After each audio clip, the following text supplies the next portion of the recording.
No, that's pretty good. And he is a graduate from our master's and our PhD program, Marriage and Family Therapy. And right now he's faculty at Fresno State in their counselor education program. He's published a few articles about Latin families, and he is going to talk to us about working effectively as a clinician with Latino families. Thank you. I haven't even done anything. You guys are already clapping for me? You sure? Oh, yes, I graduated. That's true. So, just so I can get a better idea of the audience, how many of you speak Spanish? Okay, good. How many of you speak Spanish natively? Okay, good.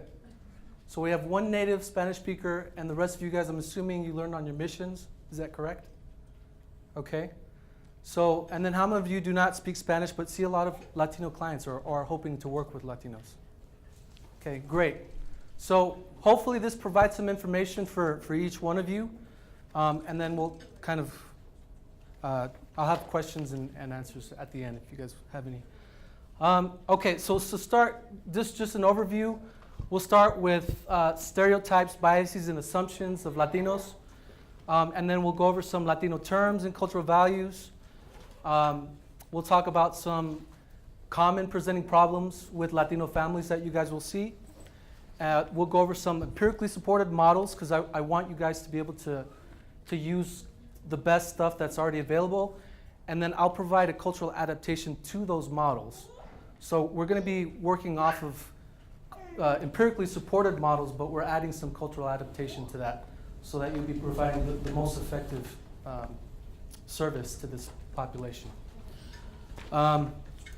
So for starters, what are some stereotypes that you have either heard or you yourself have kind of joked with for Latinos? You can just shout them out. Very close family. Close families, okay. Any other? Large families. Large families, okay. Macho men. Macho men, okay, thank you for being brave. We are talking about stereotypes. Most of them are negative, and I want us to be aware of those. Yes? Illegal immigrants. Illegal immigrants, thank you. Any other stereotypes? Yes? More than one job, okay. The types of job too. What's that? The types of job. Okay, like what? It's like landscaping, construction. Landscaping, construction, janitorial, okay. What else? Talkative and physically affectionate. Okay.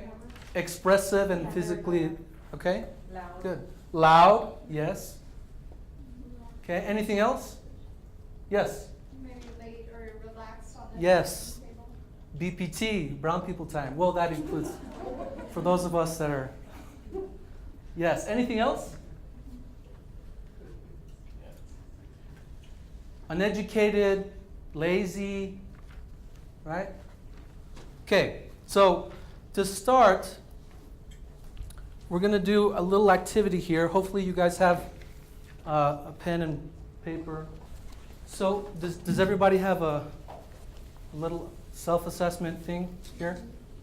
Okay, you notice it's very simple. There's a yes, a no, and a question mark, okay? Now, if anybody has ever gone through the, what's the people that do it's in the Blink book, the biases test. You guys know what I'm talking about with the, yes, the Harvard, IAT. yes, the IAT. If anybody's done the IAT, this is going to be kind of similar to that. So you don't need to know what that means. All you need to know is that I'm going to be going very quickly over these slides. I'll read the question. If you agree with the statement, or you endorse it, or you say, yes, I like that, or yes, if you agree or disagree, basically, then you just put yes. And if you disagree, then put no. If you really don't know, then put a question mark. Again, this is going to be very fast, okay? So you cannot have time, you have no time to process this, okay? So really, this is first, whatever comes to your mind. Yes or no, question mark, okay? Everybody ready? Okay. First, or let me see if I'm in the way here. Okay. First one. Assessment questions. Yeah, don't be nervous. Okay, it is rude to use a foreign language in front of others. Everyone starts on an even playing field. Serving among Latinos doesn't make me culturally competent. If a person didn't succeed, it's because they didn't work hard enough. Latino men are macho. I know plenty of people who made it. Why can't you? Women should be in the workforce. You should treat illegal immigrants as citizens. When interacting with people, I don't see color, race, or ethnicity. If you are not illegal, you don't have anything to worry about. The US is better than any other country in the world. A wall between the US and Mexico would be a good idea if it could feasibly be done. If you live in this country, you better learn to speak English. Okay. Here's what you're going to do. You're going to count how many you got. I'm going to give you the right answers. And you're going to tally up your score. And I'll kind of tell you what means what. Okay? So, where's my...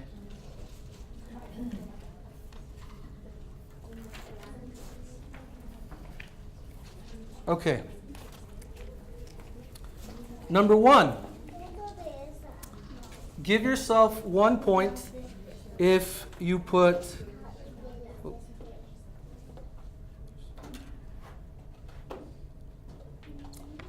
no.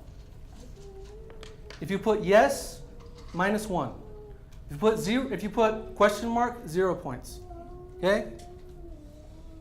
So number 2, everyone starts with even playing field. So if you put no, give yourself 1 point.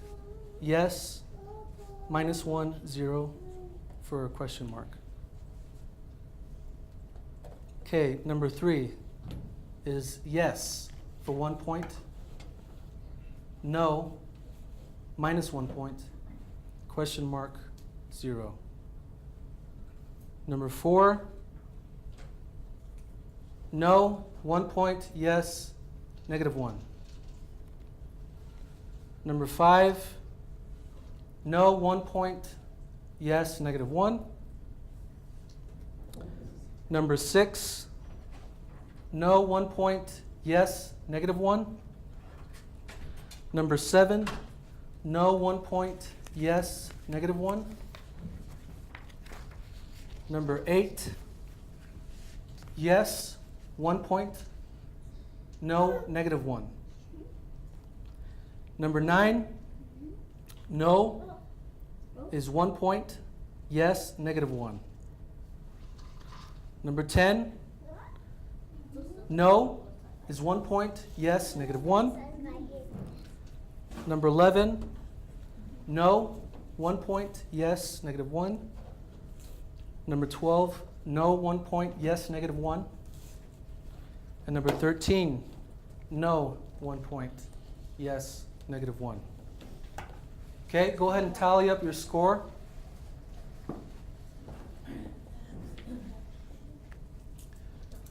Okay, so if you got a -13 or a -12, you might reconsider working with Latinos.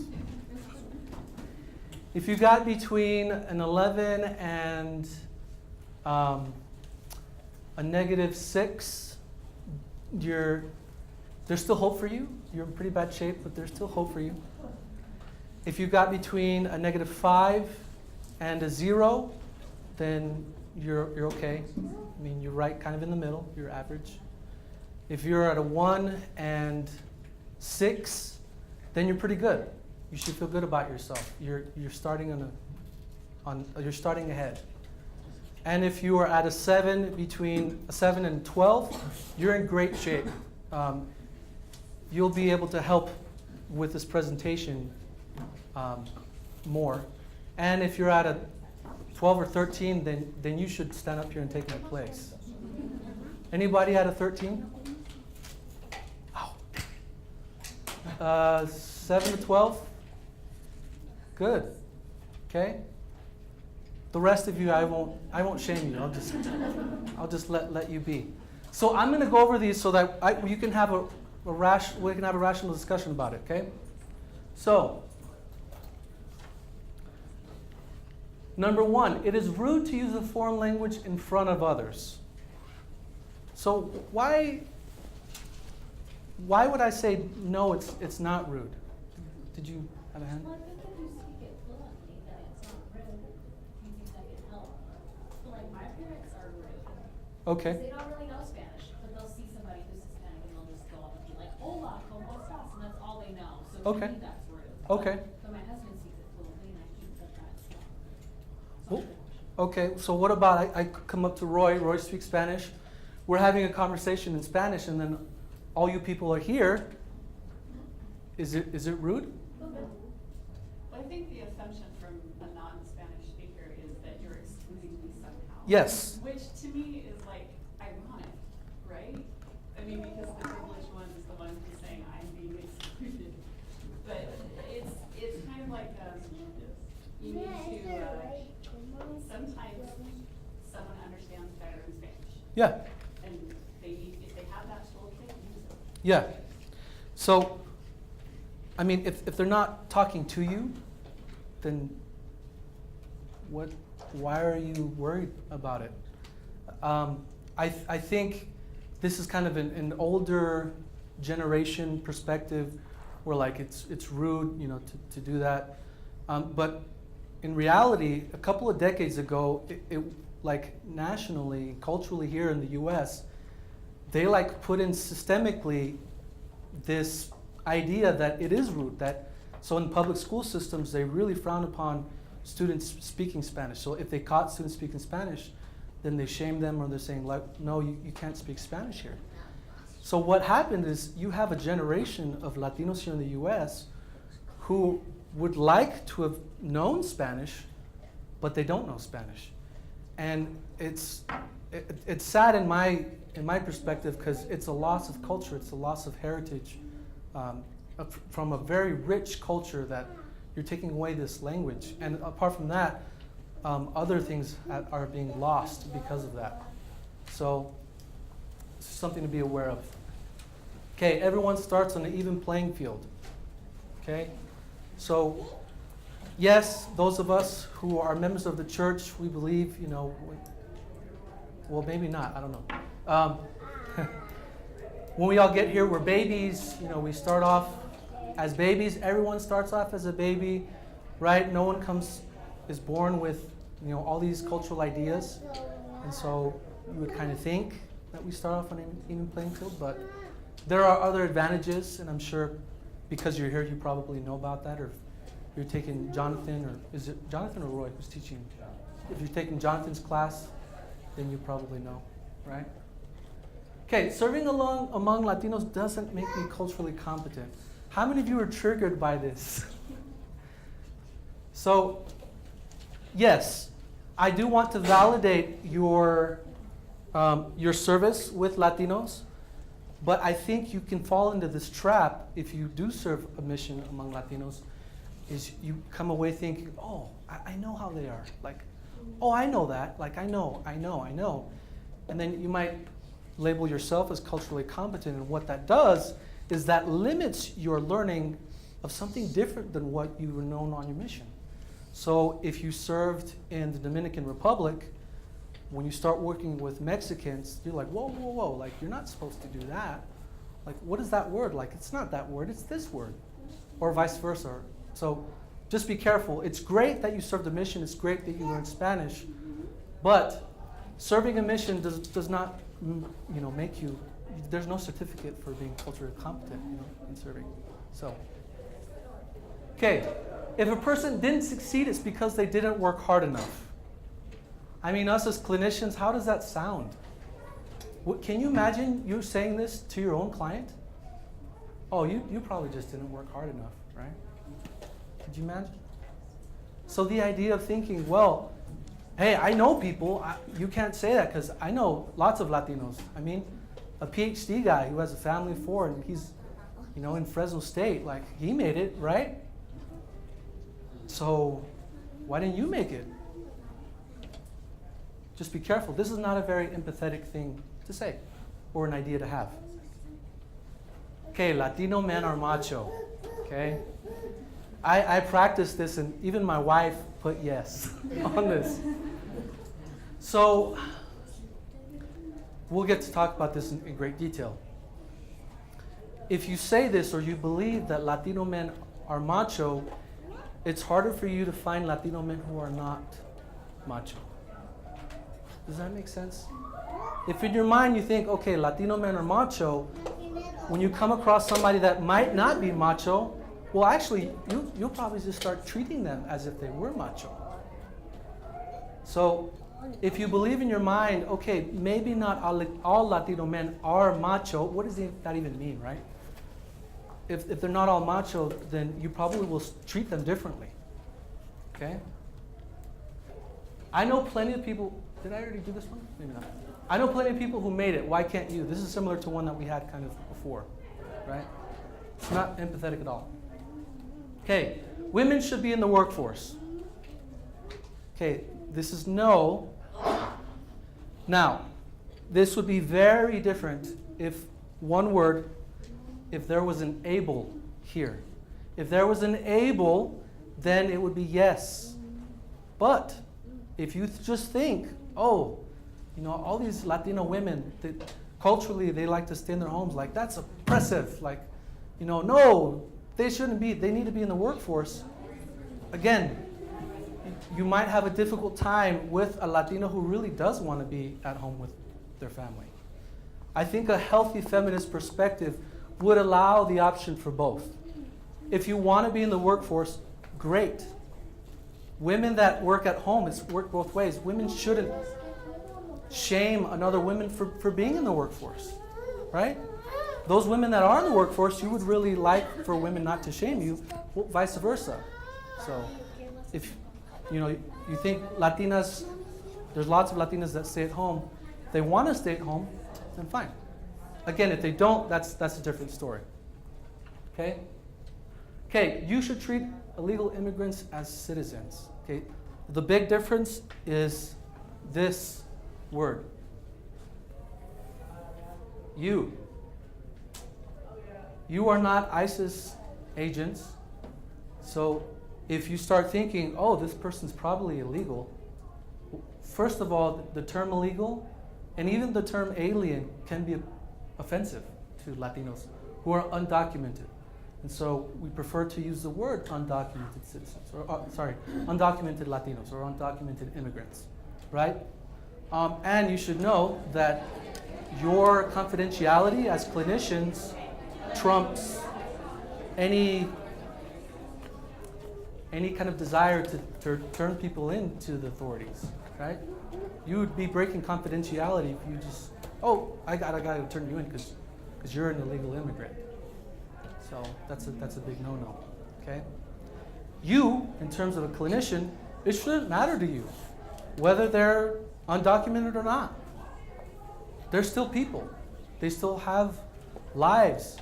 If they are undocumented, maybe you should figure out why they're undocumented. You should look into their situation, okay? And leaving out that judgment of whether they're undocumented or not. Okay, when interacting with people, I don't see color, race, or ethnicity. Now, this one's kind of a tricky one, right? Because you'd like to think, yeah, like, I mean, this is great. Like, now I'm not even paying attention to color, right? Well, I'll speak for myself. I know that there are people here of color, but I'll speak for myself. I think I would like to be recognized for my color. I want my color to be accepted, to be respected, to be honored, even to be celebrated for being different. Diversity is wonderful. Diversity is great. It should be prized, not shamed or ignored. So I think us people of color, we don't want to be invisible. We don't want our color to be not seen. We just want it to be accepted, and we want it to be, honored. Okay? Okay, if you're not illegal, you don't have anything to worry about. It's true that you won't get deported. But that doesn't mean that you're safe from discrimination or racial profiling or racism, just in general. So there are still lots of things that Latinos have to worry about, even those that are either documented immigrants or those of us that were born here, born and raised in the US, right? Okay, the US is better than any other country in the world. Okay. Utah is a very patriotic state. That's great, okay? It's very different to be patriotic and to love your country and to be grateful to be here in this country where you have lots of freedoms. But when you start comparing yourself to anybody else, ask yourself, is it ever beneficial? When you start comparing. No. This statement, inherent in this statement is a comparison, me and you. So if you think, yeah, my country is better than yours, you're going to struggle with those Latinos who think that their country is better than yours. Or those that just are triggered by the fact that you think that your country is better than theirs. Okay? Again, this is very different from you just loving your country. This is you saying, my country is better than yours. Okay? So just try to find where the difference is, be grateful for your country, and try not to think of us and them or find comparison. Okay? Okay, a wall between the US and Mexico would be a great idea if it were feasibly be done. I mean, this is kind of self-evident. Especially Mexicans, it's a hostile statement. There's hostility in it, and even those Mexicans that, again, that might not have their nationality in Mexico, it's still like it's a us versus them thing. And again, as clinicians, I know this goes into the realm of politics, but really I'm trying to get this into your space as clinicians, because you'll come across this. Especially now, given the administration that we're under, you'll have Latinos that have very strong political views, okay? So just be aware of that.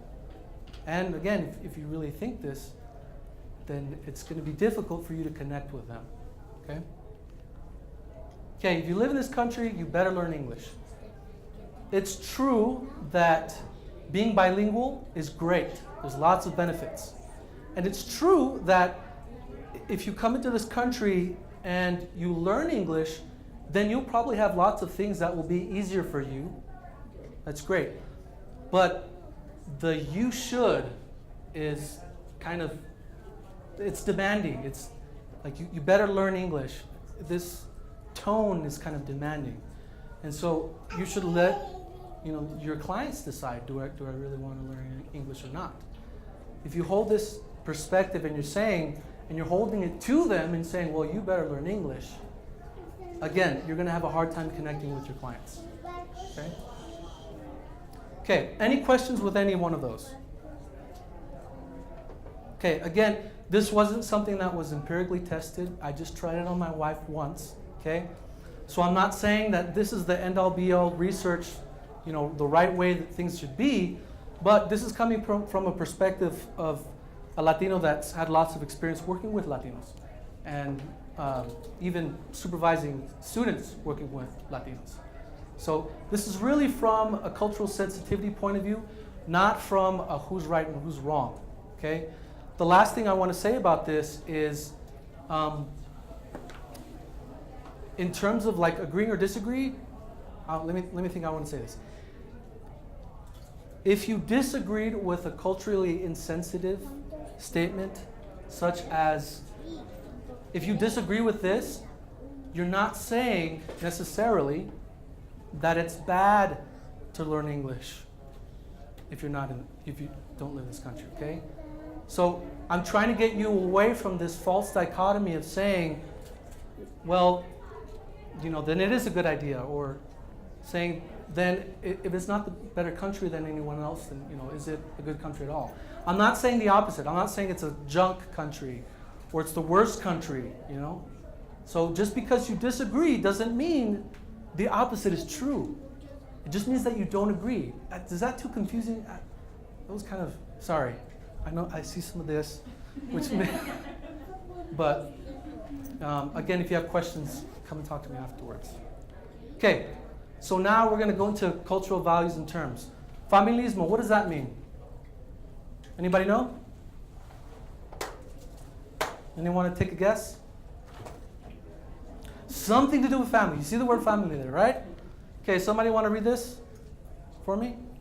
Somebody who can read it? Yes, go ahead.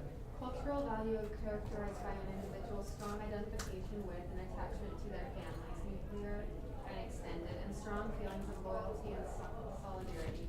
Okay, so this is an individual's, this is how they feel about their family, right? There's a strong attachment to their family, there's loyalty, and again here, nuclear and extended. So you'll probably run into a lot of families, they have tios, tias, abuelos, abuelas, stay there in the household, and they're part of the family just as their, mommy and papi, right? Okay, respeto, what is that? Respect, very easy.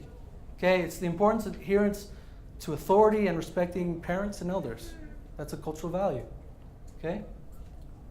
Simpatia, does anybody know what that is? You would think it's sympathy, it's a false cognate.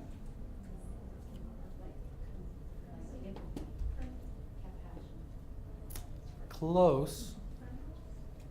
Okay, somebody good read that for me? Yes? Emphasis of harmony in relationships, politeness, and agreeableness in interpersonal interactions. Okay, so simpatia is really more about there's a sensitivity to the other, and you're trying to be agreeable. Okay, so there is a cultural value of politeness. Now this also goes hand in hand with the respeto thing, but this is just also in general terms. So simpatia, you're taught to be an agreeable person, to be nice. Okay, with others specifically. Personalismo, has any of you guys heard of this before? So this is actually kind of a tricky one. I have a textbook when I was teaching my cultural class to my students, and in the textbook I was just like very frustrated because the definition that they used was not at all what this really is. Can I get somebody to read that for me, please? Yes. Importance of the bond, effect, and connection of interpersonal relationships, and the influence of those relationships with other aspects of life. Okay, so Latino people are people, okay? And they look at that connection. We're sensitive to how we connect with others. It's very important to us, okay? Is this familiar to you clinicians at all? You guys have an idea of what this may be with you guys? What would this look like for you guys? What's the research say is the most important thing in terms of success? What's the number one factor of success in clinical work, therapy? Yes, I heard all sorts of therapeutic alliance, therapeutic relationship. That's it. Okay, well guess what? For Latinos, that rings true for us. If we're not feeling you, it's not going to work. That's personalismo. Personalismo is not I'm being reserved, I want to stay to my own person. That's not it, which is what the textbook gave as the definition. That's not it. Okay? Ser bien educado. You guys know what that is? What is that? Be well educated? I heard another one. Polite, Yes. kind of respectful. Yes. But know the social norms. Yes. Okay. So the literal translation is to be well educated, but guess what? It's also to be well mannered, respectful, socially well behaved in front of others, and to have high morals, as well as placing the importance of good formal education. So this is very ironic because Latinos have, in terms of like per people, have the biggest disparities in terms of education.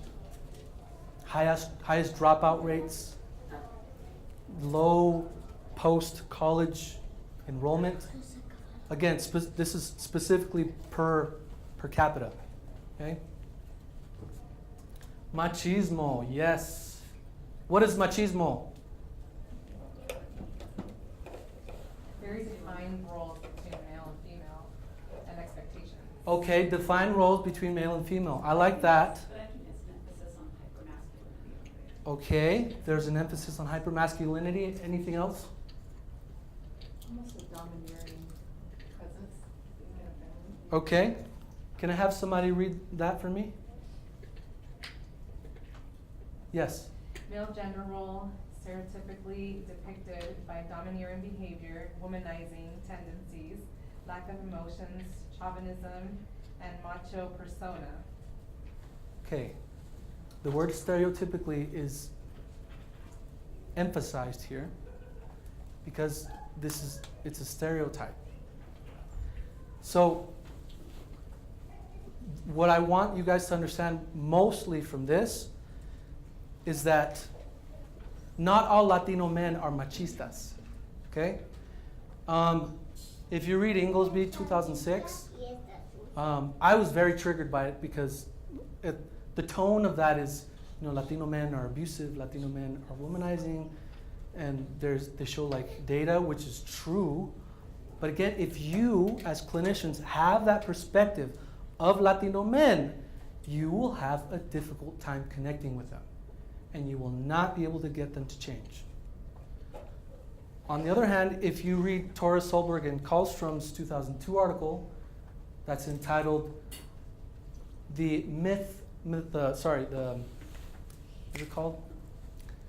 The Myth of Sameness Among Latino Men and Their Machismo," then you can be enlightened to learn that while there are some Latino men that do adhere to the stereotype, that do have those tendencies, there are other Latino men who are not like that, who have different kinds of machismo. And as a matter of fact, in Torres's article, I think they found 5 different types of machismo. I have a handout at the end, and it has a resource. They have all these resources for you. That article is definitely in there for you guys to look up. Okay? Marianismo, what's that?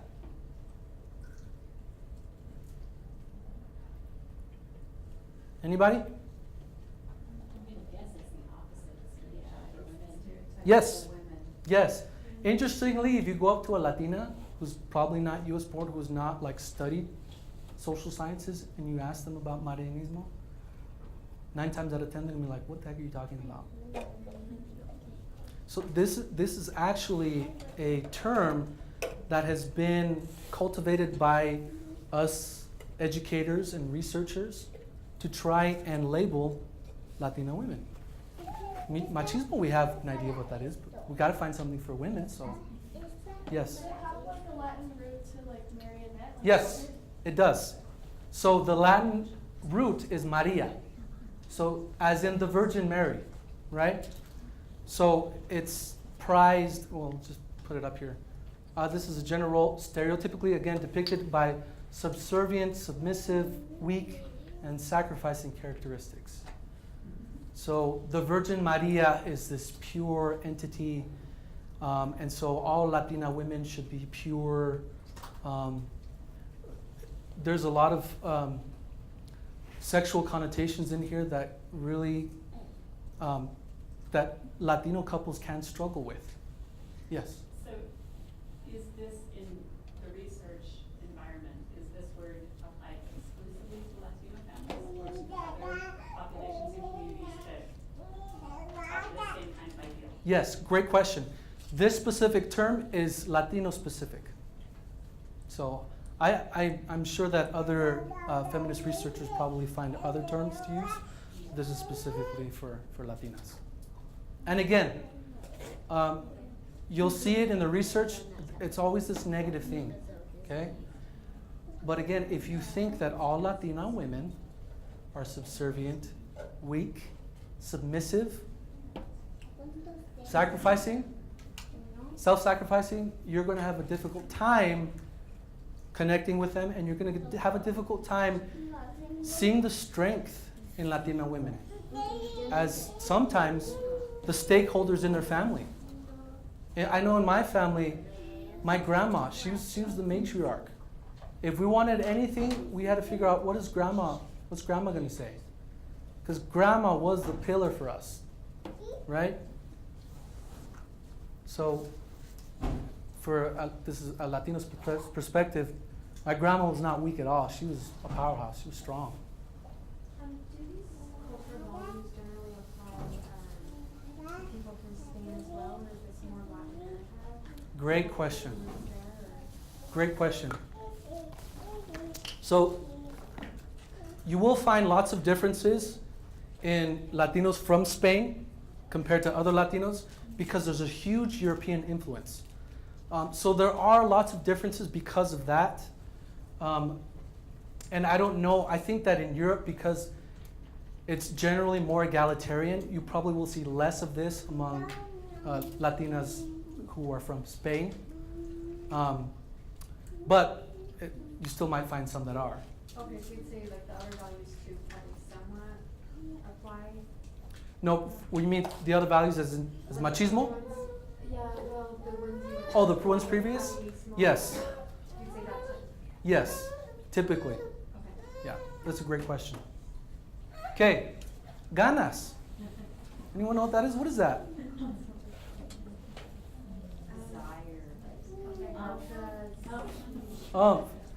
Any Polynesians or people that know Polynesians? This is mana for Latinos. So mana, that strength, that grit, that's ganas. It's a cultural value describing a Latino's drive, grit, effort, hard work, gumption. Okay? It's great. Okay, so pick a partner, and what I want you to do is I want you to pick a cultural value, and I want to try and talk about a way that is a strength. Okay? Now, you cannot use familismo, ganas, or ser bien educado. But you can use the other ones. And I'll kind of scroll back so you can kind of see them. So we have, can't use that. You can use respeto. You can use simpatía. You can use personalismo. Can't use that one. You can use machismo. As a matter of fact, if you want to challenge, I would challenge you to use machismo and marianismo.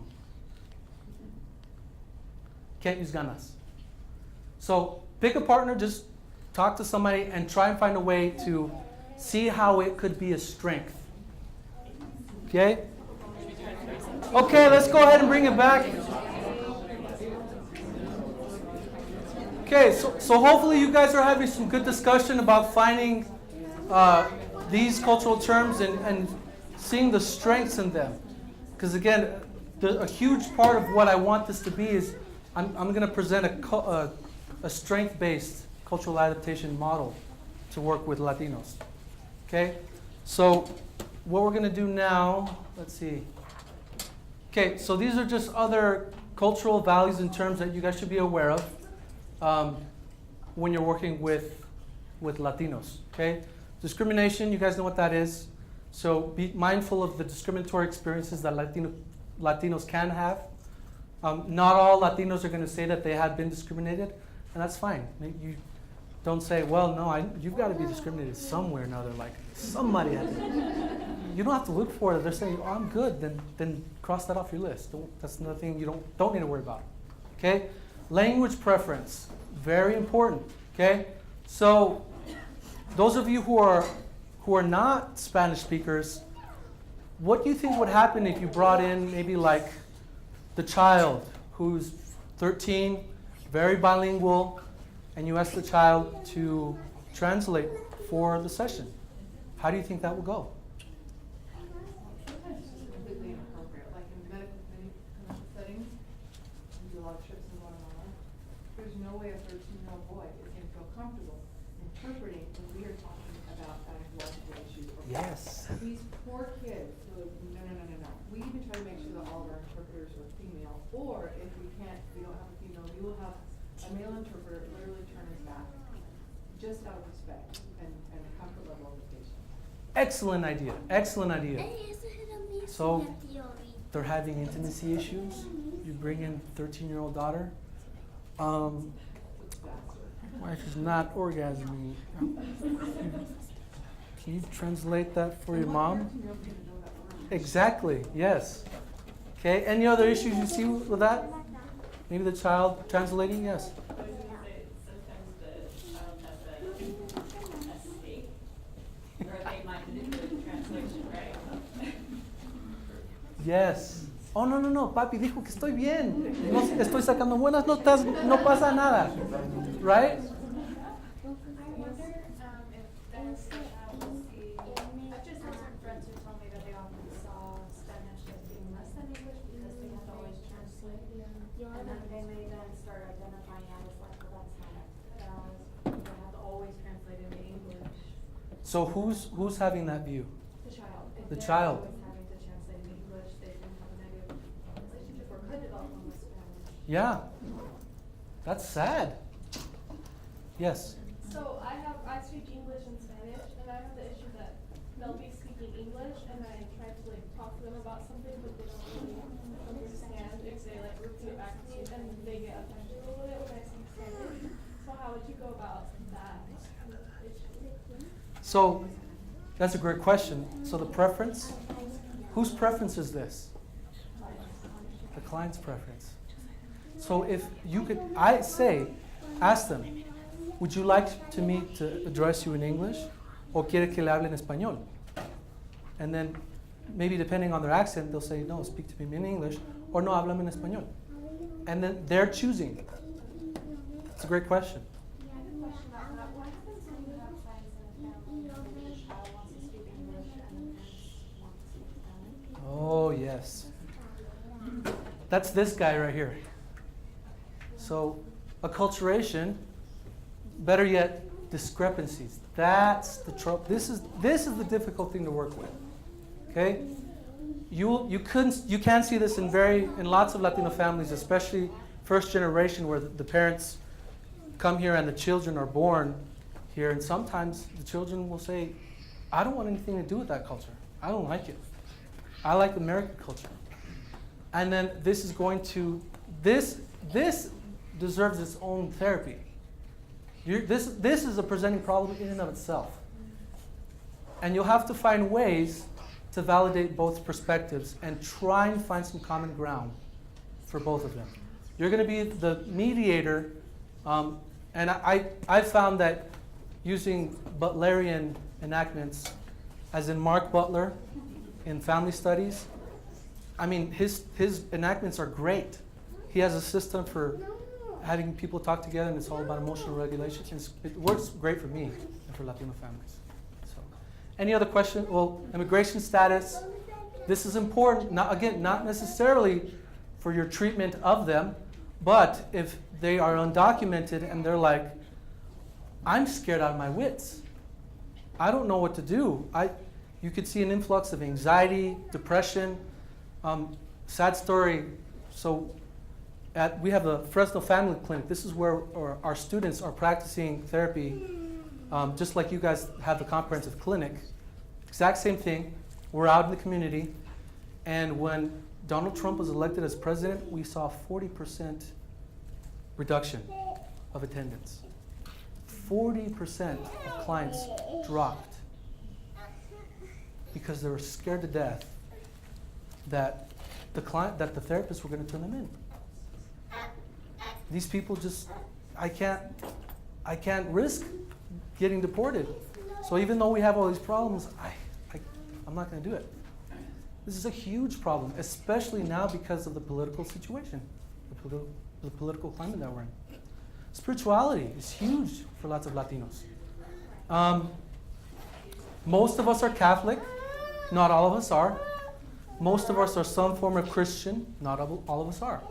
But if you're able to find Latinos who are very spiritual and able to use that spirituality, again, as a strength, then you're going to find lots of headway. You can make lots of headway with them.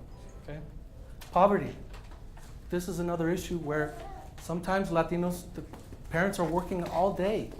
I mean, in Fresno, that's 2 hours away from McFarland. Has anybody seen the movie McFarland USA? Lots and lots. My ward, they're all basically migrant workers, almost entirely, and long hours of work. And so sometimes when the teachers are all like, you need to have more, parent-child interaction and, parent-child monitoring with, school and stuff. I mean, the parents themselves might not be educated. They don't know how to help them with homework. So with that, inherently, there's less money in those kinds of jobs. And so sometimes you might have to worry about different issues outside of just what you do as a clinician. Okay, so let's see if I can, oh man, work. Okay, I'm gonna play a video for you guys, and I want you to look for the cultural values that we talked about, and I want you guys to look for strengths, and we'll have a discussion about these. Okay? Let's see.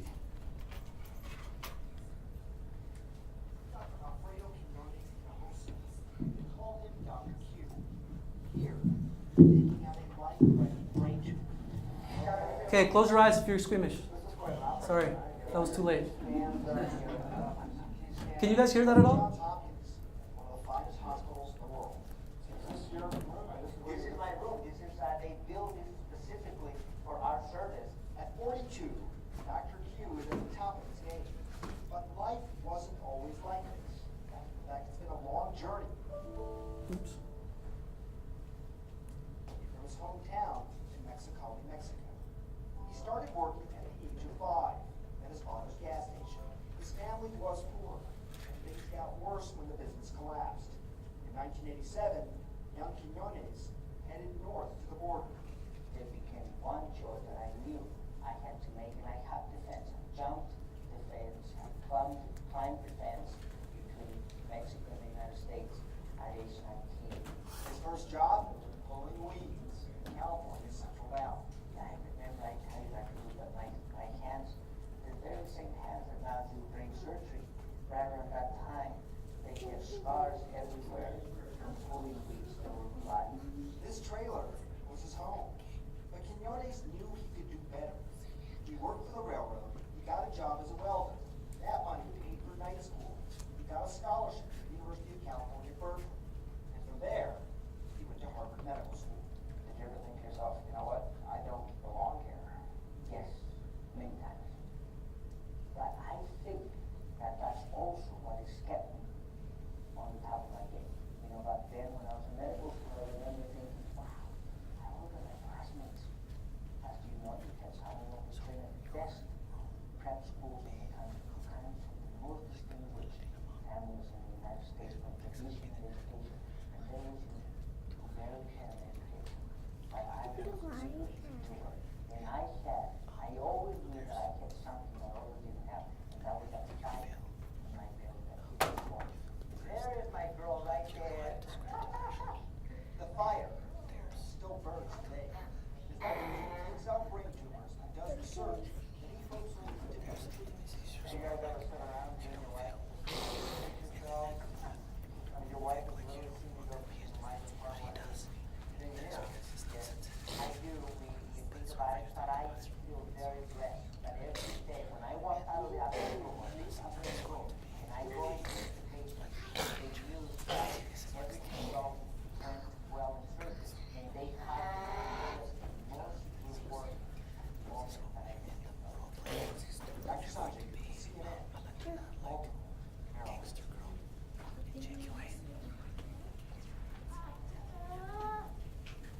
Okay, so were you guys able to hear that fine? Okay, what strengths could you guys see? Or what, out of the cultural values that we talked about, tell me which cultural values that you saw and how did they apply here?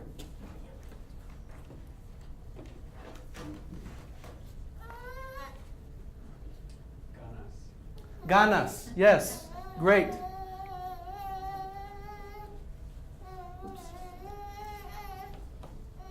What else? Yes. I think there's some machoism in the way that he like wants to provide for his family. So Yes. he's a good motivator. Good. Like, Excellent. Okay, what else? I think simpatía with like his relationship even with his patients that. Okay. Simpatía. I would say personalismo, maybe a little bit more. Simpatía is kind of like, just like agreeableness. Sometimes simpatía can get in the way of like conflict avoidance. Some people kind of label it as conflict avoidance, although it's not necessarily conflict avoidance. But the personalismo is really the ability to connect with others. Yes? Educado, he was very well-mannered. Bien educado. So where was his background?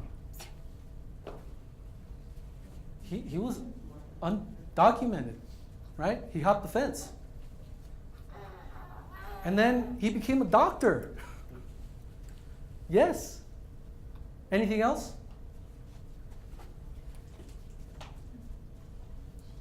Okay. So presenting problems. This is what you're going to see a lot with Latino families. Okay. Separation due to deportation. Okay. There's lots of. You guys can imagine how that would be. Just think of if you're married or you're in a relationship. Think of how it would be for your spouse to be deported. I mean, that's a huge attachment injury, a huge trauma that happens. Not only for the spouse, but for the children as well. Okay? Behavioral problems in children, this is huge. ODD, CD, so opposition of defiant disorder and conduct disorder, huge with Latino families. As a matter of fact, this was probably the number one thing that I saw the most, which is why my clinical forte is parenting. Is they say, hey, fix my child, and I'm saying, no, you guys come and talk to me, right? Lots of success with that. Infidelity, intimacy issues. So you might not see a lot of this per se, but it doesn't mean that it doesn't happen. This can be very common in Latino families. Again, their comfort and willing to talk to you about it might be something else. But this is very common in Latino families. An inability to resolve conflict, right? Okay, substance abuse, especially with acculturated, so US born, more acculturated Latinos. Did you guys know that? They've done studies and they found that the more acculturated the youth are, the more they engage in substance use. The less acculturated Latinos are, the less they will get into substance use. Isn't that kind of ironic? That's kind of weird, right? But that's what the research is saying. So, intimate partner violence, you'll find that, especially if there's alcoholism. Very common. Okay? Okay. Yes. So with the substance abuse idea, I wonder if part of it has to do with feeling like they don't belong in either, Yes. Arena, either with their native, family culture or American culture, and so they're trying to find a way to fit in, and so then they find things like substance abuse. You're absolutely right. Yeah. They're wanting to connect because it's inherent in us.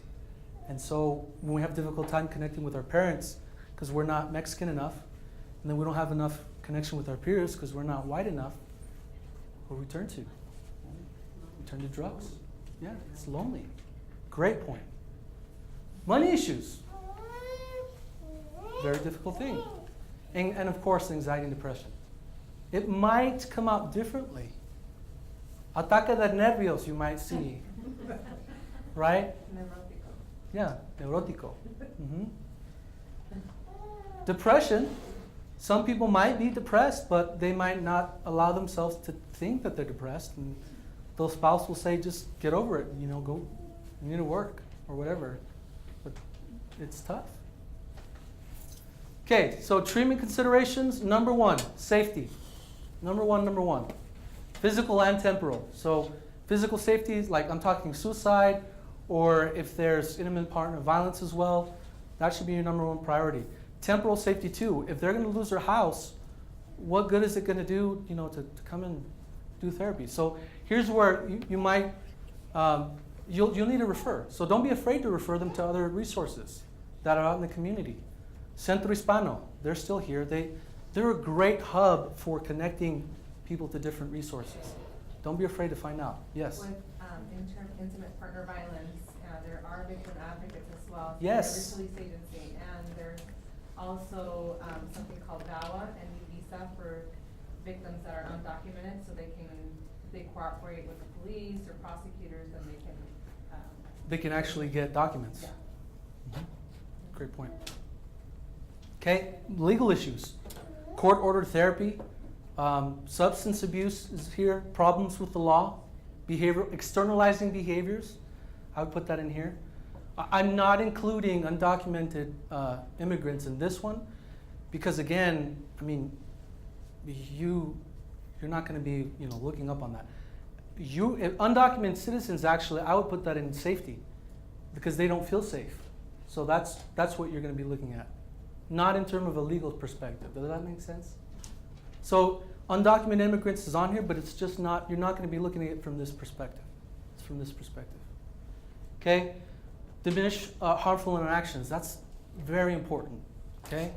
So whether it be, and if you look in any model that is empirically supported, you'll find some form of this. EFT, you have stop the negative cycle, right? Gottman, there's a strong emphasis in conflict resolution. So find a way to stop that, okay? Then the rest is up to you. Your theory. What's your theory of change? You guys even know what I'm talking about? You guys have a theory of change? Theoretical orientation. That's great, because out in Fresno State, they really struggle with that. My students are like, oh, I don't know. I just do what my supervisor tells me to do. And it's very hard for them. So get your theory of change if you don't have one, and if you do, beef it up. Look, practice it, do it, see if it works for you. And your clients, see what they want. They're gonna have all these different problems, but what's important to them first? Okay? Okay, so I'm gonna go over 3 empirical models. So I don't wanna spend a lot of time on this because we got other stuff. So we have brief strategic family therapy. This is Shapasnik and them out in University of Miami. So this is for working with adolescents and children with behavior problems, including substance abuse, substance use, ODD, CD. So their theoretical framework is ecosystems, Munich's structural therapy, and strategic theory. So it's very pragmatic, very practical, problem focused. What's the problem? Let's figure that out, because it's supposed to be brief and they go straight for the point. This has tons and tons of empirical support. And this is a for Latinos by Latinos model. So this is a great model to use. In terms of like working with youth, this one has, I think, the most support for Latino specific. So this is Latino specific. There's lots of great models, in terms of Latinos in general, but Latino specific, BSFT. Okay, stages: joining, diagnosis, assessment and discussion of family strengths, assessment and discussion of problematic relationships. They form a treatment plan, and 6, that's the biggest thing. Spend most of the time restructuring. So this is reframing negative interactions, directing communication. There's reconnection strategies that are great, conflict resolution skills, and effective behavioral management skills. Okay? And you can go look at their source for that if you want to know more. EFT. This is another, EFT has lots and lots of support, okay, working for couples. Their theoretical framework, it's attachment theory, very huge, fundamental. It's an experiential therapy, right? It's not really cognitive. And it has a very humanistic feel about it. So you're wanting to understand their experience, okay? They're going to be leading you. Stages and steps. Stage 1 is de-escalation. Softening is extremely, extremely important. Those EFT therapists who do not know how to soften will not be successful doing EFT. This is your bread and butter, number 1 important thing. You can check with Jonathan first. He's the EFT expert, right? Assessment, identifying the negative cycles. EFT assumes that there's a pursuer and a withdrawer. Access underlying attachment emotions, frame the problem in terms of the cycle, talk about the attachment needs, fears, restructure the interaction patterns, so access explicit needs and fears, talk about acceptance, and there's expression of those emotions, attachments, and then finally there's consolidation and integration, which is them practicing outside of therapy and finding out how to work with each other. Gottman's couple therapy is another one that's tons and tons of empirical support. Okay, you have the marriage clinic and then 7 principles for making a marriage work. I actually had a harder time finding out Gottman's theoretical framework because a lot of his stuff is based on actual research itself, so it's kind of interesting. But they do focus on emotional regulation and physiology, and so there's a huge neuroscience and physiological perspective. So they worry about heart rate and how you're, if you're getting worked up, talking about the parasympathetic and sympathetic nervous systems, and then Panksepp's 7 affect systems, and behavioral therapy and some attachment theory in there. Okay? Here are the principles in relationships: building sound love maps, showing fondness, admiration, turning towards each other, positive perspective. Managing conflict is huge. Making dreams come true, creating shared meaning, trust, and commitment. And again, I have a handout, so you don't need to worry about jotting all of this down. Okay, so here we go. Cultural adaptation model. This is really what I'm adapting these models to. So pick one of the models that you want to use, and this is the stuff that we're adding to those models. Okay? Number one, start with your heart, not your head. Okay? It's great that you're here. It's great that you're interested. It's great that you can learn all the books on Latino families and working with Latino families and even clinical stuff. And that's great. But that should never replace this guy or girl. You got to start from here. Okay? So you can't completely rely on book learning. Personal interactions with Latinos, it's very important. And interact with them in their way. Get them to teach you their culture. Okay? Be careful in prescribing and saying, oh, I know how you guys are. I served a mission in Venezuela. You guys are like this, right? So be careful. Don't say that. Tell me about your culture. Tell me about what you do, right? Positive exposure increases unconditional positive regard. So the more you expose yourself to Latinos, if you're wanting to work with Latinos, expose yourself more. Go to Fiesta. Go to all these Latino events that we have here in Provo. There's tons and tons. Go to Latino Awards. I don't know. Just get lots of exposure, and then you'll be able to have a love. So this is reminiscent for those of you RMs, right? Because you learn to love the people you serve. How? You were immersed. You connected with them. Same thing here. Stay connected with them, and you'll keep that love for them. Okay? Joining. This is not your typical 5-minute pleasantry list. Okay? This is different. You guys should probably spend about 15 minutes each session joining with them. Okay? And joining, you guys know what I mean by joining, right? Okay? This is talking about non-clinical stuff. Hey, how was your day? What did you guys do yesterday for Leticia's cumpleaños? What did you guys, are you guys going to do something for her quinceañera? Like, talking about non-clinical things. Using humor is huge. It's great for Latinos. We love that. Sobremesa. Do you guys know what that is? Anybody know what sobremesa is? What's sobremesa? What? Dessert? It definitely includes dessert. Yeah. 3-course meal. Or 4-course meal maybe sometimes. Your appetizer, your entree, dessert, and your discussion. Your family discussion. And we usually discuss what we're going to eat next. And you discuss what we're going to eat next. That's right. So Latino families can stay at a time enjoying a meal for an hour, 2 hours maybe. And it's sobremesa. We're talking, we're connecting with each other. So use the same concept with joining. Talk to them, connect with them, go out of the way. Don't just okay, I talked about this, I asked them about this. No, get into the conversation with them. Okay? Ideas that you can talk about: food, music, family, celebrations, cultural rituals, spirituality. You had a hand? I was just going to comment that I heard that having dinner as a family increases oxytocin, which is the bonding chemical. It does. In terms of personalismo, where you're just feeling that connection. Yes. That bond. Yes, there are also lots of protective factors with family meals. The family that eats together stays together. Yep. Good. Trust is very huge. Takes lots of time and effort. It's not free. It's not going to cost you money, but it's going to cost you. Okay? Now, it's not your client's responsibility to trust you, but it is your responsibility to work at trying to earn it. Let me say that again. It's not their responsibility to give it, but it is your responsibility to try and earn it.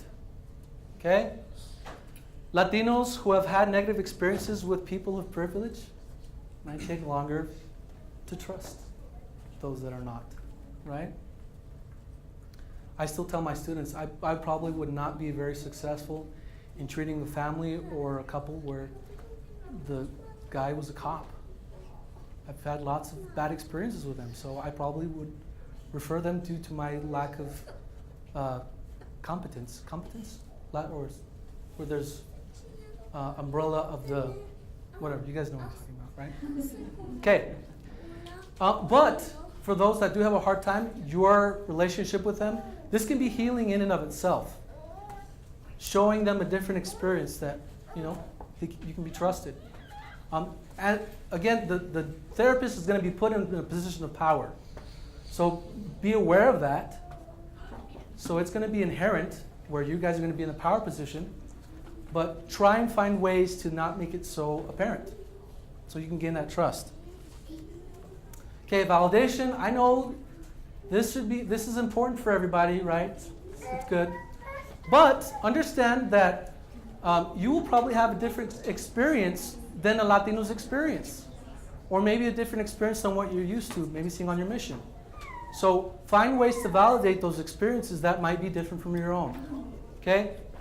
Acting as an advocate is a very effective way for you to validate their experience. So, and do you guys know what I mean by acting as an advocate? What is that? Does anybody know? Yes. You're on their side, you're going to ask if you can speak on their behalf. Yes. What do they need Yes. you to make their voice be heard? Yes. This will often entail you doing something like outside of therapy. Okay? Writing a letter. I'll tell you a quick story. This was actually not even my client. This was Jeff Bentley's client. And then we went to Roy and Jonathan and Jim. And well, first I tried to handle it on my own. And we went, so we had a child who play this game where they like flick each other in the privates. And they were doing it to this one Latino boy, and he was going to do it back to this other kid. And when he went like this, the teacher saw him, so he froze, and his hand stayed there. And she was like, oh! She was like, he is sexually abusing that boy. And she tried to throw the book at him. And so the mom was terrified, and me and Jeff went over to talk to the principal, and it wasn't very good. Her and I left in a screaming match. So yeah, it was really bad. So that's why we went over to Roy, Jim, and Jonathan, and it was great because then we all went and talked to the district, and so she was there, and the district people were there, and we found a way to talk about it. And I apologized, and she apologized, and it was a much better situation. And that was a lot of time that I had to take out of therapy. They weren't even my clients. I was like the training supervisor, but that's advocating for them. That's going out of your way. That's doing something that's not just the 50 minutes that you're going to have with them. Okay? Oh, sorry. Entre dicho y hecho hay mucho trecho. So, does anybody know what this means? So this is comparable to like either easier said than done, or actions speak louder than words. So doing, right? Okay. Effective use of emotions. So Latinos can be very emotional, right?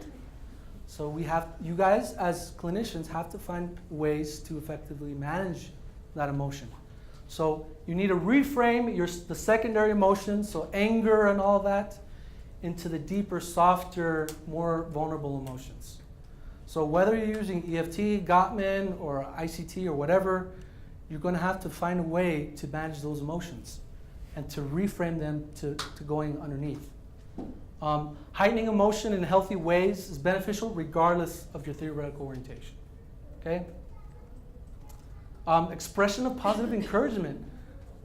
Us as Latinos, we don't get a lot of that. So if you can model that, actually expressing, we know that you guys love Latinos, but say it. Find ways to express it.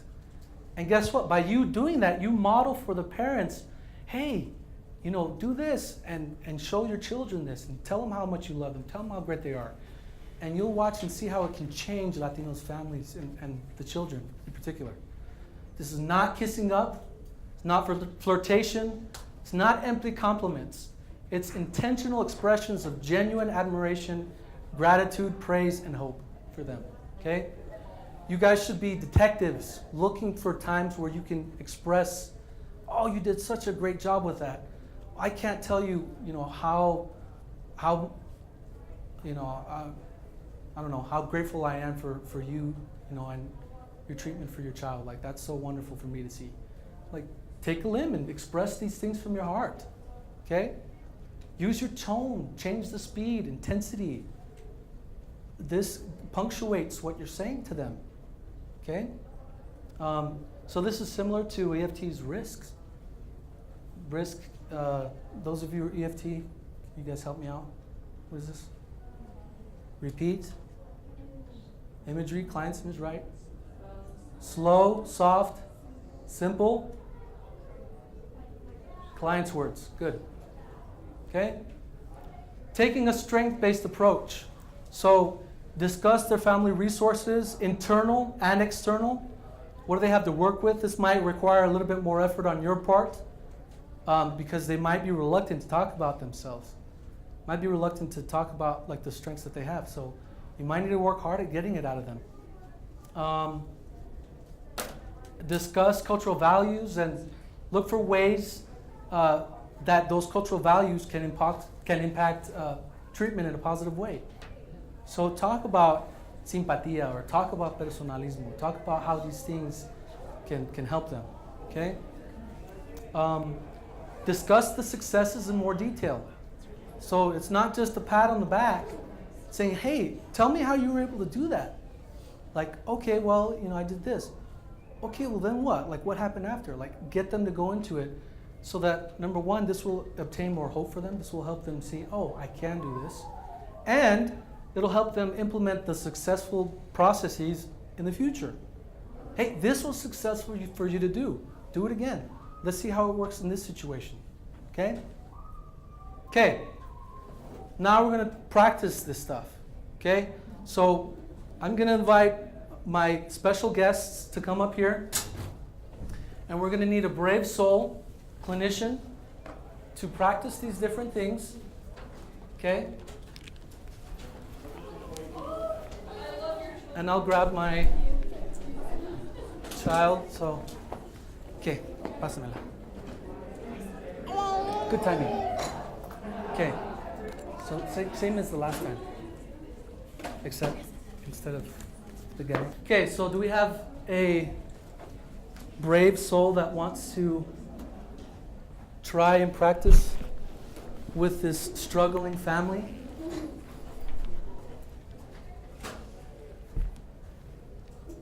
Anybody?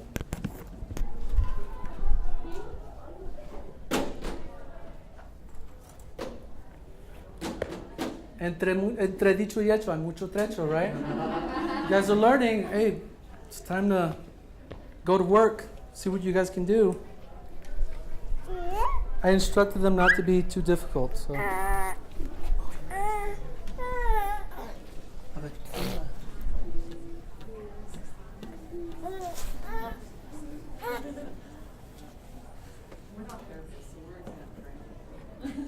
Yeah, we're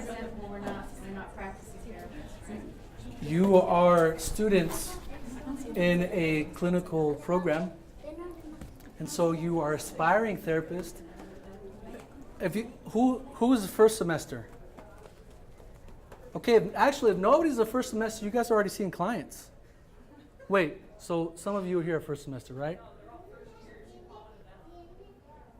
Oh, I don't care who. I mean, this is just practice. It's not. We're not going to pay you. All right, thank you. What's your name? Alexandra. Thank you so much. Okay, so Alexandra's gonna start with this family. Sí. Okay. Okay. Okay. So you've already this is your first session with him, and you've already done the joining. Okay. So if you've already spent like 15 minutes just getting to know them a little bit, you've already done that. So now you're in like assessment and treatment. What are your names? Raquel. Lucy. Okay. So face makeup. Yeah, actually, let's move them here closer. Raquel. Is her voice that We can. or she needs to have a microphone? Oh, we can put the microphone in the middle. Yeah.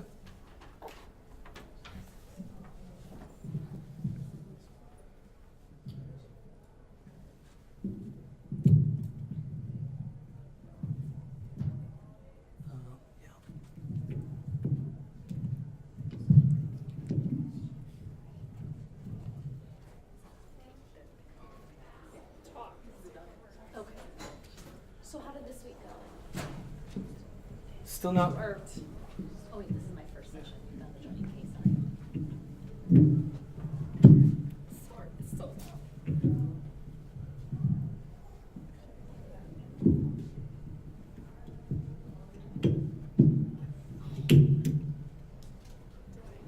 Should I hold this? Like, You can hold it, pass it around, I guess, right? so what seems to be going on? It's a lot of things. It's not good. What do you mean by that? It's a lot of things. It's not good. So my daughter, she never listened to me. You know I'm right. She's very rude, maleducada. She never wants to hear what we say. She always goes late. Ugly boyfriends, don't like them. Don't be talking about my boyfriends. Ugly, bad guys. You don't even know them. They're bad guys. What's your take on this, Ramon? I actually think that he's not paying attention that much. He's not really caring about her feelings or my feelings. I think because he's the head of the family, he just wants to say how things are done. But I don't. My job is to work and bring money and put a roof and put food. And her job is to take care. Sometimes I don't have time to care what they have going on, but I have my rules and they have to listen. Esta es mi casa. I'm a grown woman. I can do what I You want. can leave anytime you want. Well, I might just go move in with my boyfriend. Okay, pero cuando sales embarazada no vengas con nosotros. What's her job? She don't have no job. In your eyes, what's her role in this family? She has to help her mother with what her mother needs help with.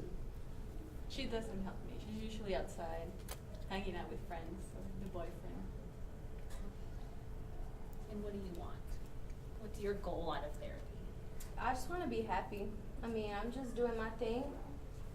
I come home and help around sometimes. Try to go to school. You should tell her about the gang that you just joined. It's cause like they're like my family, you know. And so like I come here, like I don't even feel like they're my What family. about us? We're the So ones that provide. Y'all always like arguing and stuff, so I just like try to get out, and so I just gotta do my own thing, you know. I mean, my boyfriend, he buys me whatever I want, and so I don't need something from them. What else does this game that you've joined, what does this provide It's for not you even your like that parents- big of a deal. We just like go around, like walk around, you know. We don't even do anything. They don't even know. Ella es una vergüenza. You know what that is? It's shameful. Everything she does just brings shame to us. We come to this country just to give her a better choice, a better life, and she wastes it. She go to school for free. She know how to read and write. She can speak English, Spanish. She wastes her opportunity. I have to work every day. I don't have opportunity like her, and she wastes it. It's not like they do anything good in school anyways. You say you wanna give her a better life. We came for a better life. Why? Why? Why? Why we want a better life? Yeah, why do you wanna give her a better life? Look at her and tell her why you wanna give her a better life. Well, she don't want to listen to me. Will you listen to him while he explains this to you? Could I have you turn actually and face him? Could you face your dad? Could you tell her why you want her to have a better life? Well, it's hard a life. You're working all the time. It's hard. Your kids don't like you, and we want to change that so you have a better life. I want you to go a little bit deeper. Why do you want her to have a better life? Well, it's because I never had a good life, and I just want her to be happier. Why? But she don't listen to me. Why do you want her to be happier?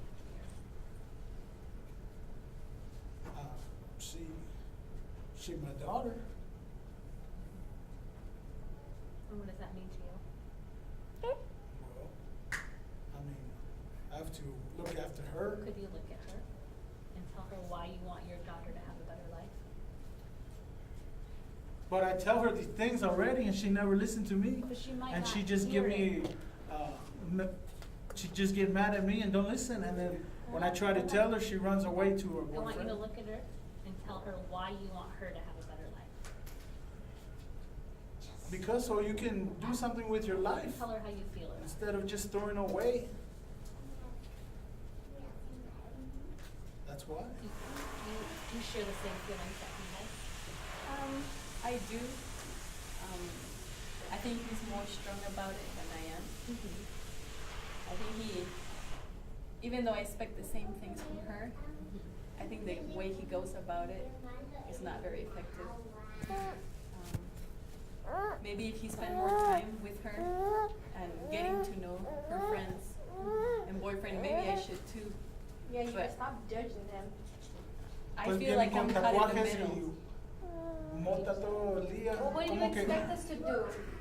What do you expect us to be? That's our Latino culture. No, that's not our culture. Our culture is work hard. Our culture is respect. Respect your mom and dad. Okay. You don't know that. Okay, time out, time out. Okay, first let's give a round of applause to Andrea Alexandra. Okay, great job. Thank you, Alexandra. Stay here. Okay, so what are the good? Yeah, stay here. So what are the good things that Alexandra's doing? What did you guys see? What are the good things? She's trying to get them to talk directly to each other She rather is- than about each other. Yes, but how is she doing it? Turning towards. Turning towards, right? It's very careful. She's not saying, well, can you complain to your daughter? No, she's saying there's a specific thing that she's looking for, right? In that interaction. Okay, what else is she doing good? She's trying to hear all their voices. She is trying to hear all their voices. She's not just saying, okay, you don't matter, I'm just going to focus on dad because he's the power figure. No, she's trying to get a sense of everybody's feeling. Good. What else? Trying to get to what are those underlying emotions. She's trying to find underneath, okay, what's going on? Why do you want why do you want a better life, right? It sounds like the dad hasn't really been telling his daughter how much he loves her. Right. That's right. That's right. Okay, what else? What else is Alexandra doing? It's good. Yes? I think like clarifying their emotions and like the language barrier a little bit. Just Yeah. clarifying to make sure she's on the same page. Yeah, so she's taking her time. She's trying to figure out. She's not jumping straight into a prescriptive, okay, you guys really need to do this. No, she's trying to take her time to figure out what's going on. Good. Anything else? I felt like she was trying to, towards the end, sift through those emotions. Yes. So that she could kind of bring back to the dad and say, okay, to minimize a little bit the anger, because there's these fears, right? Yes. There's this love and fear that he's not able to really like get into quite yet. And she's trying to take that anger and kind of peel away Yes. and find out there's other emotions that are underneath that. And if she can get to that, then he may be able to speak to the daughter in Excellent. a more authentic way. Excellent. That kind of interaction is what's going to be healing, especially for her, right? How is her empathy? Is her heart in it? Could you guys tell?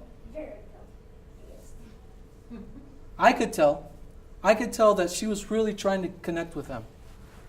This is something that you can't learn from any presentation, any class, even from Jonathan. Jonathan's a great teacher, but he can't teach you that. That comes from yourself, your heart, and really wanting to connect with them. Okay, one more volunteer, one more brave soul to get a crack at it.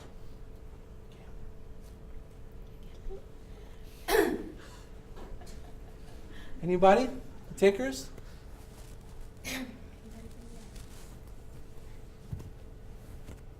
I'll try. I'm not a student and I'm not a practicing therapist. Okay, well, we'll see. But I have a degree. Great, great, great. I mean, I don't want to take away from a student. Oh, no, That wants to do this. Does the student want to do this? You guys are This gonna is a vicarious experience I for mean, them I'm then. hoping to get back. And what's your name? Teresa. Teresa. Teresa. Nice to meet you. Okay, so Teresa's going to get a crack at it. Okay, same thing. We're gonna start where we left off. You or can what do start. want You to can do? start wherever you want, but again, you already went through the joining, so you already spent time like asking them all the, non-clinical stuff. So you can start wherever you want. Gosh, it feels weird because we didn't get each other's names. You can ask them again. So, tell me your name again. Raul. And your name? Raquel. Raquel. Raul. Raquel. Lucy. Lucy. Raul. Raquel. Lucy. Raul, tell me how often do you know Lucy's boyfriend? No. I see him. And you've seen him like around or when He comes to the house sometimes. I see him. Okay. We usually, I let her bring the boyfriend when he's not around because things get ugly. So I see. he's usually at work when he comes home. And you Yeah, allow 'cause him if not, to then there'll come be to- just like a whole bunch of fighting, Well, I'd rather he brings the boyfriend to the house and because I can see what they're doing instead of them just being out there doing who knows what. Lucy, remind me how old you are? 16. You're 16. Okay, so you're a minor still. Okay, I see. And so, how old is your boyfriend? I think you told me, but I can't remember. He's only like a few years older than me. He's like 21. Okay, all right. So he's 21. Yeah, miss. Okay. See? So, now you can understand that you're a minor and he's 21, so. Yeah, but in like 2 years, it's gonna be legal, So it's like not even tripping. Okay. And Raquel, how do you feel about the relationship? As long as he's, respecting her, I don't have an issue with the age. I mean, Okay. he's like 5 years older than me, so Okay. I know that he gets upset, but How old were you when you met? I was 18. Pero aparte de marihuano, su novio también es gabacho y eso me cae muy mal. I see. Oh, I think he has a lot of anger. he like to do drugs and he's But just You because know- he does it don't mean that I'm doing it. he's a white guy too. I don't know. I don't like that. Okay, I see. And he's gonna treat me better than those other Latinos that I've been dating. No. Okay. Have you had him in the home and been able to maybe get to know him? No, Yeah. I don't like him. Okay, okay. And can you tell me more about why you don't like him?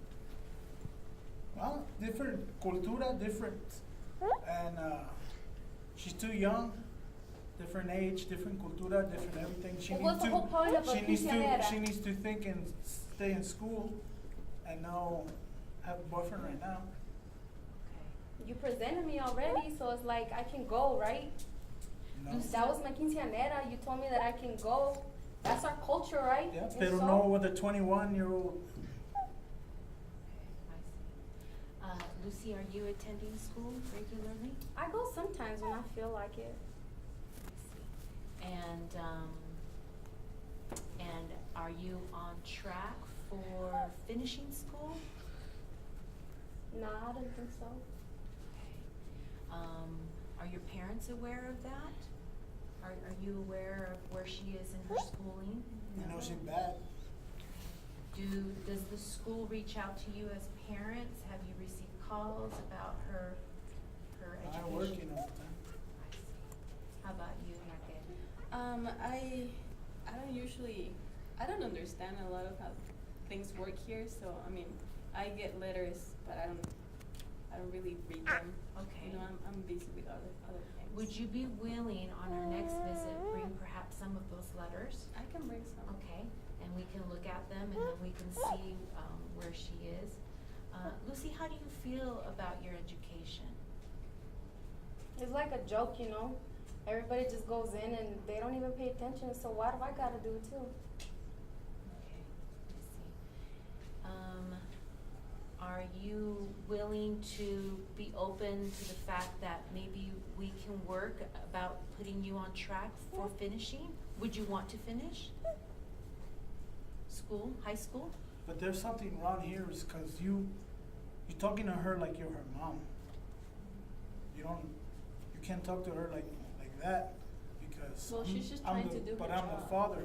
As a woman, you try to be like a mom.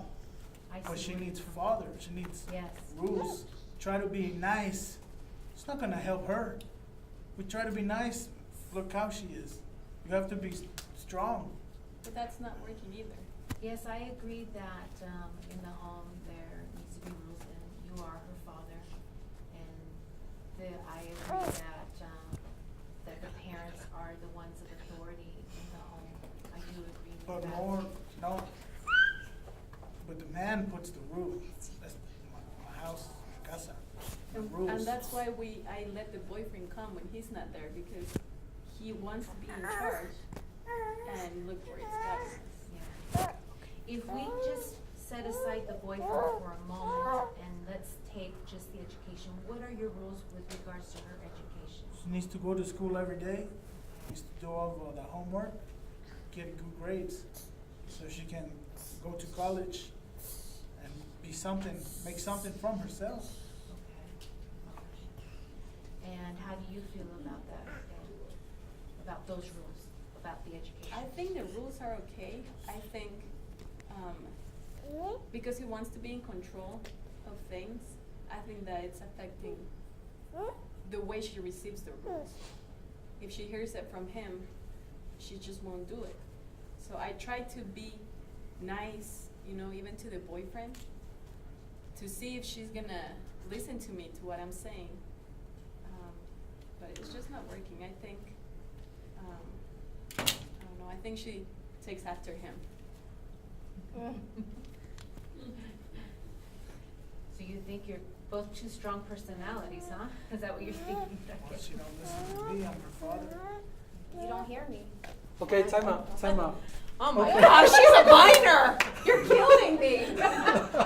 All right, give her a round of applause for finishing. Good job. 21-year-old? Yes. That's another issue, right? Yeah. Okay. Yes, very complicated. That's what you'll see. That's what you'll run into. Okay, what are some of the good things that Teresa did? Yes. Yes, her tone was very soft. Yes, that's huge. You know why that's huge? Because we have mirror neurons, and so if she starts getting angry, then it's easier for us to get angry. But the opposite's true. Mirror neurons will help see, okay, oh, she's talking to me calmly. Oh, I can calm down too. Great. You guys are good. Yes. Okay, what else? She's doing good. She did a great job at responding to the rebel and said, like, don't talk to her like that. Excellent. Really calm about it. Was just like, okay, Yes. nothing about it. Yes. you will most likely get offended. They will most likely say something at you, and you need to learn how to deal with that. And that was a great way. I'm glad Raul put her on the spot, because it's good training to know what to do. And she responded great. Yes, I understand. She was trying to validate his point of view before anything else, right? Not responding from a personal I'm being attacked place. So that was wonderful. Okay, what else did she do good? Yes. I like that she said, let's set the boyfriend aside and what are your education Yes. goals? Just focusing on one thing. Yes, because the boyfriend's not even part of the family right now. What's something that we He's can not work really towards? Yes, good. Anything else? Yes. I think she's very curious about knowing their family. Yes. details. So she's genuinely wanting to know more about the family. She's being in that learner position. She's not saying, okay, I already had a presentation from Sergio, so I already know what to do. So no, she's wanting to still find out. Very good. Anything else? Okay, we have time for one more. One more brave soul. Okay, third time's a charm, right? After 2 persons of experience, third person, no pressure. Who wants to have another crack at it? We didn't talk about things that they can improve on purposefully so that you guys can demonstrate. I wanted to say that. But that was really tough, but the fact that she said she didn't understand the letters that were coming from her at Yes. school, that hit hard me. You know, Yes. as somebody who used to be the translator interpreter to her father. Yes. Okay, my father, I was that child. Yes. So, sometimes we forget that there's those issues too in order to move forward. Please bring those next week. That way they're committed to come again, Yes. right? Yes. I mean, I now, like that. And now they know that I want to be their advocate. Yes. And they know that I'm on their side and I want to find some solutions. Let's see if we can work together. Yes. Excellent. Why? Because Lucy's teachers have probably already given up on Lucy. Because Lucy's in a gang. Lucy's grades aren't good. So Lucy's teachers are just going to say, oh, she's probably going to get pregnant in the next few months. So why even worry about her? Let's worry about somebody else. It happens. Great point. Okay. Anybody else want to give a crack at it?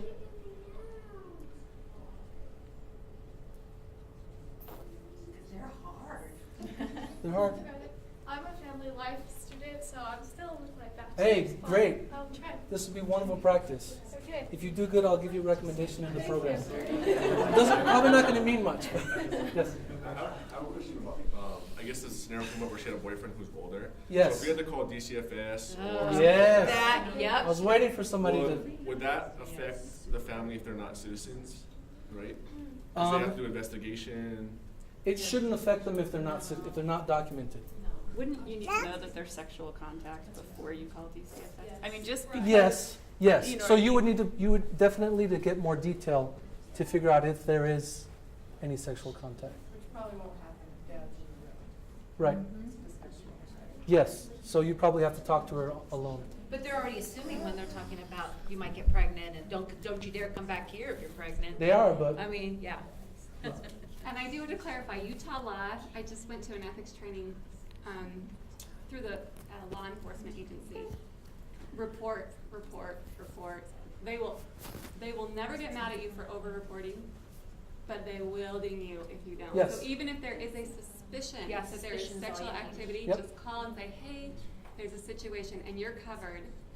And it could cause problems, but they are so strict about that. You can even call them to say, hey, I have a hypothetical situation.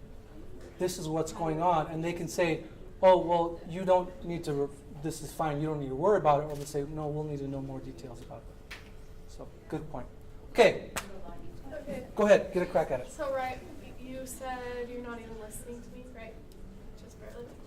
So, I feel like you guys have a little bit of a divided front in your marriage. And so maybe before working with Lucy, we could work with you guys to figure out what you want for your family and what's the best way to do that.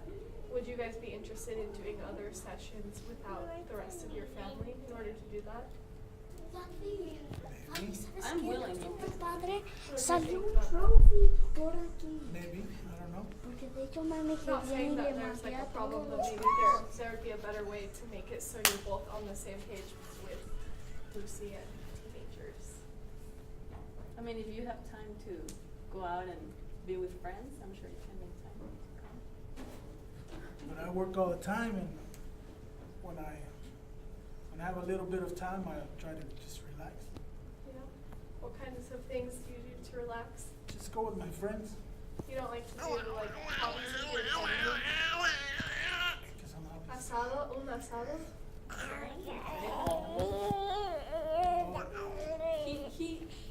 He goes and drinks with his friends after work. So by the time he comes home, it's already midnight. He doesn't spend time with us. Hey, papi me vio como drinking together. No, you can't drink.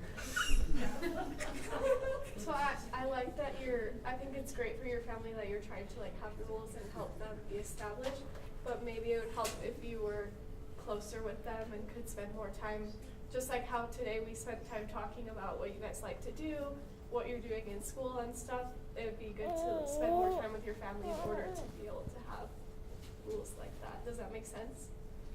But why do you spend time?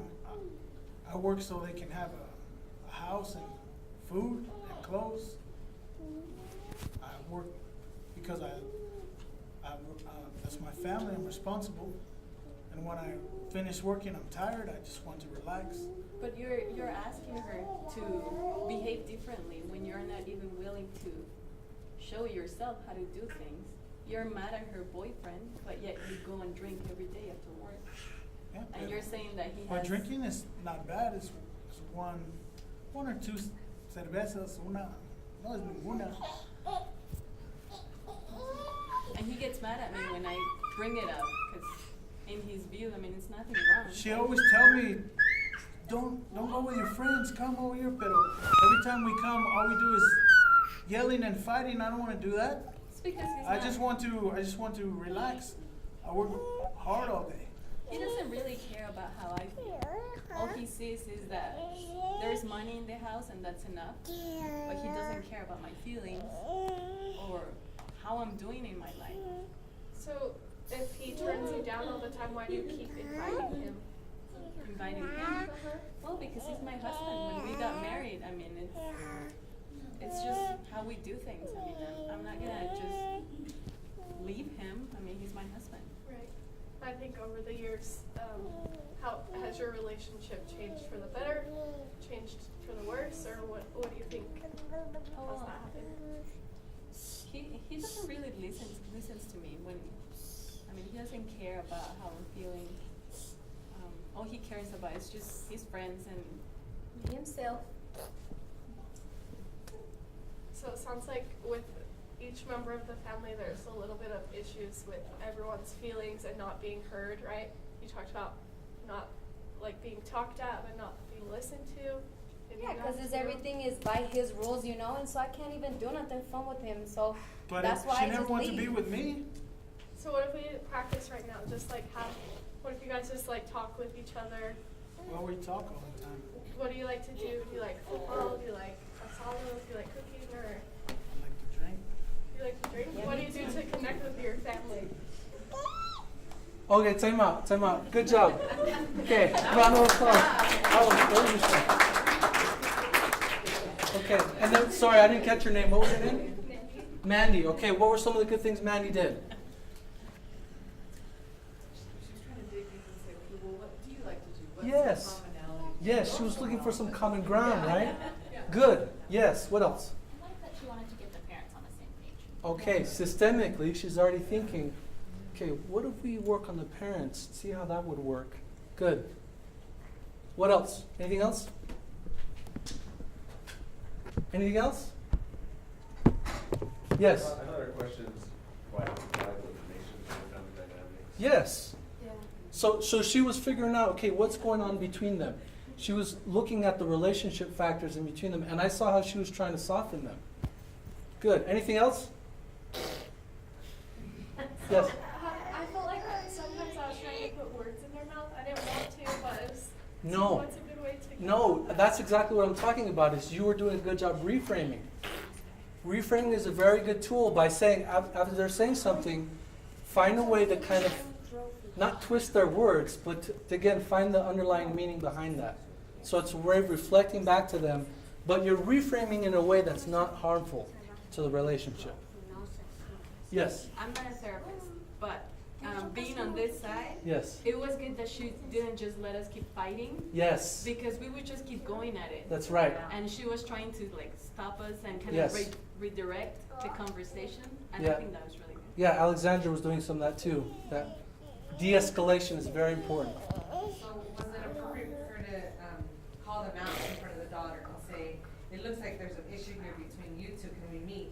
Or should she have talked to them after the fact? I'm not in the field, but.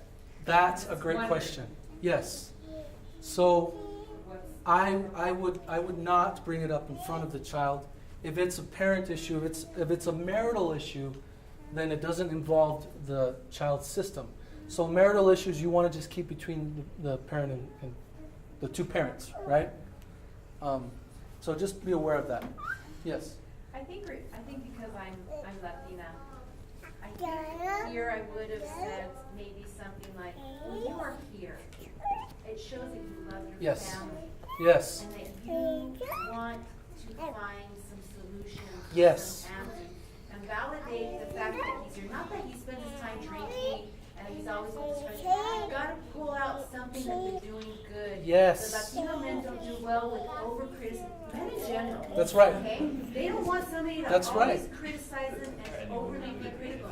You have to extract a good virtue or something that Yes. they are doing good, because from there is where you jump off to propel them into some type of change. Yes.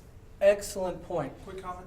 Yes. And I appreciate that comment because I was trying to play the role as it's true to some of the stereotypes that we've seen, but those stereotypes exist, and especially with the machismo factor, it's going to be hard for me initially when we first meet to try to take any suggestion from a woman and B, somebody that's not from my culture. So you don't know me, and I'm already thinking of you as, a lesser because of your gender and because of your ethnicity. So that's what I was trying to portray. And unfortunately, I think that's going to be some of a real world issue that you're going to have to deal with with some of these Latino men. And as she said, we don't respond well to criticism, but we love it when you tell us, well, we do great, right? And we do respond to that. Good point. So Barra Cardona and colleagues, they actually did some stuff with EFT, and they coined the term, instead of machismo, el hombre noble. Using el hombre noble instead of machismo is a great way, again, to flip that male role and find strengths, and coming from that perspective, instead of saying, well, you need to do this, this, this, and this, and this. Okay? So let's give a round of applause for our actors. Okay. Yes, very good. Can you excuse? Okay, so that was actually all that I had. I'm going to be here for a little bit if you guys have any questions for me. But other than that, thank you so much for your participation. You guys were great. You did wonderful. Thank you. So.